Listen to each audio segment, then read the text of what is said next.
આ 7 સંકેતો તમને બતાવે છે કે તમારા ઘરમાં કોઈ ખરાબ શક્તિઓ હાજર છે. આવા ઘરમાં બીમારીઓ આવે છે અને પૈસા ગમે તેટલા તમે કમાવ છો પણ તમારા હાથમાં રહેતા નથી. મિત્રો, એવું પણ બની શકે છે કે આ કોઈ ખરાબ શક્તિ તમારા ભૂલના કારણે અથવા તમારા શત્રુના કારણે તમારા ઘરમાં પ્રવેશ કર્યો હોય. આવા વ્યક્તિને શરીરમાં અચાનક દુખાવો, કમરમાં દુખાવો અથવા તો પગના તળિયે લાય ભરવી અને રાત્રે ઊંઘ ન આવવી અને ઊંઘમાં ખરાબ સપના આવવા, આવા સંકેતો મળે છે તો સમજી લેવું કે તમારી ઉપર કોઈ ખરાબ શક્તિનો છાંયો છે.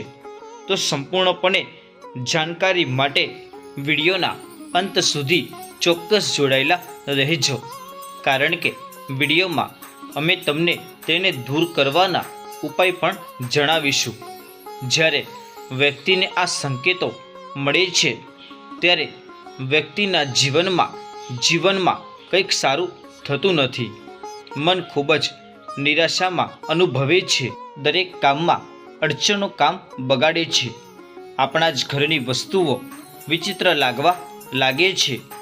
મનમાં એક અજાણ્યો ભય વધવા લાગે છે. તમે જે પણ કામ કરો છો તેમાં તમને સફળતા નથી મળતી.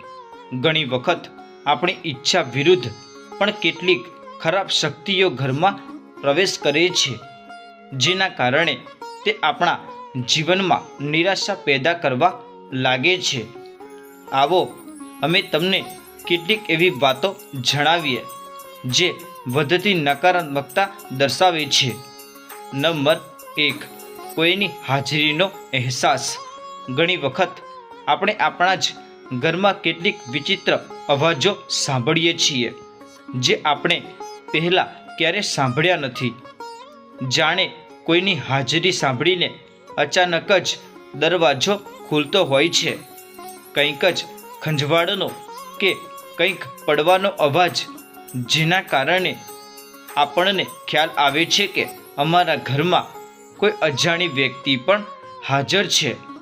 નંબર 2, ક્યારેક એવું બને છે કે ઘરમાં કોઈ પરફ્યુમનો ઉપયોગ નથી કરતું અને છતાં પણ ક્યાંકથી કોઈ પ્રકારની વાસ આવે છે.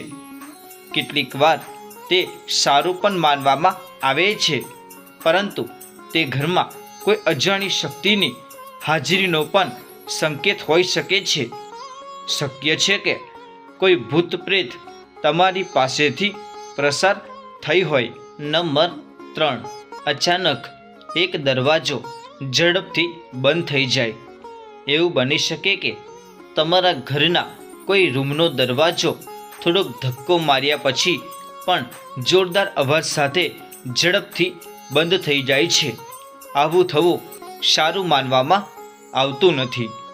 શક્ય છે કે કોઈ અજાણી નકારાત્મક શક્તિ એ રૂમમાં રહેવા લાગી હોય છે અને તે તેની જાણ પણ ન હોય. જો તમારા ઘરમાં પણ આવું થાય છે તો તમારે થોડું ધ્યાન રાખવાની જરૂર છે.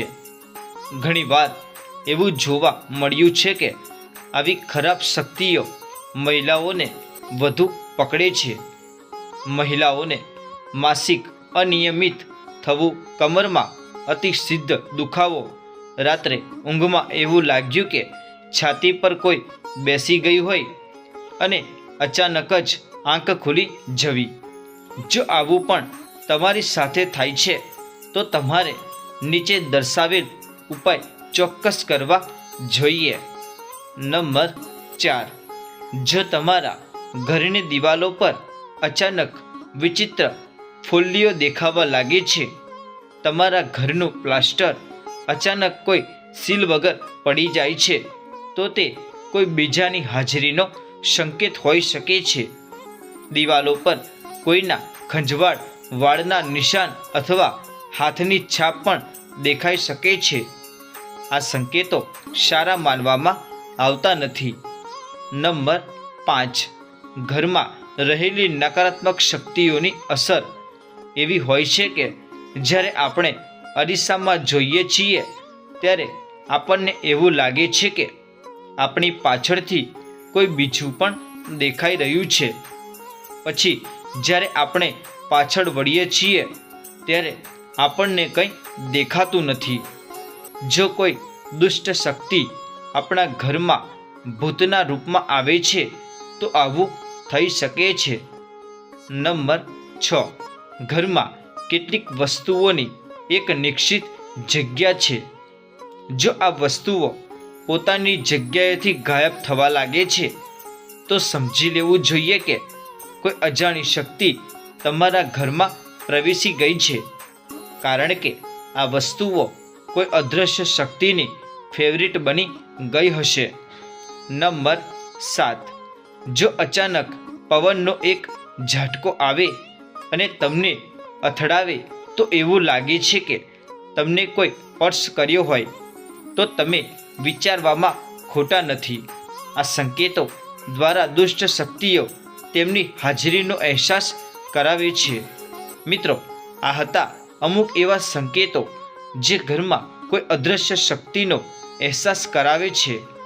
તો મિત્રો, ખરાબ શક્તિઓને દૂર કરવાનો એક સરળ ઉપાય અને ચમત્કારી ઉપાય જે હું તમને જણાવવા જઈ રહ્યો છું.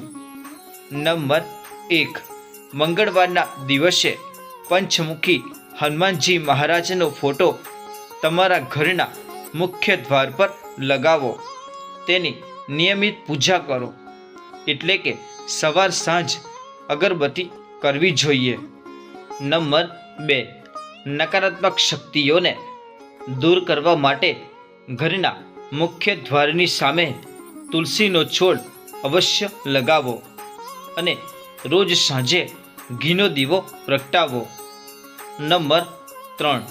ઘરમાંથી ખરાબ શક્તિઓને દૂર કરવા માટે એક લીંબુ લો અને આખા ઘરમાં 7 વખત ફેરવીને અને તે કોઈ વ્યક્તિ હોય એના ઉપરથી 7 વખત ઉતારી ચૂલામાં બાળી દો. યાદ રાખો કે લીંબુ ઉતારતી વખતે તમારે તમારી કુળદેવીનું નામ ચોક્કસ લેવું જોઈએ. આમ કરવાથી ખરાબ શક્તિઓ તમારા ઘરથી દૂર થશે. જો તમને આટલું કરવામાં પણ પરિણામ ન મળે તો તમારે તમારી કુળદેવીને અખંડ દીવો 21 દિવસ સુધી ચાલુ રાખવો જોઈએ. મિત્રો, આ ઉપાય કરવાથી ચોક્કસપણે તમારા ઘરમાંથી નકારાત્મક શક્તિઓ દૂર થશે. તો મિત્રો, તમને આજની આ સ્ટોરી કેવી લાગી અવશ્ય કોમેન્ટ કરી જણાવજો. અને વિડીયો સારો લાગે હોય તો કોમેન્ટ બોક્સમાં જય શ્રી કૃષ્ણ, હર હર મહાદેવ જરૂર લખજો. અને અમારી ચેનલને હજુ સુધી પણ સબસ્ક્રાઈબ ન કરી હોય તો અત્યારે સબસ્ક્રાઈબ કરી દેજો.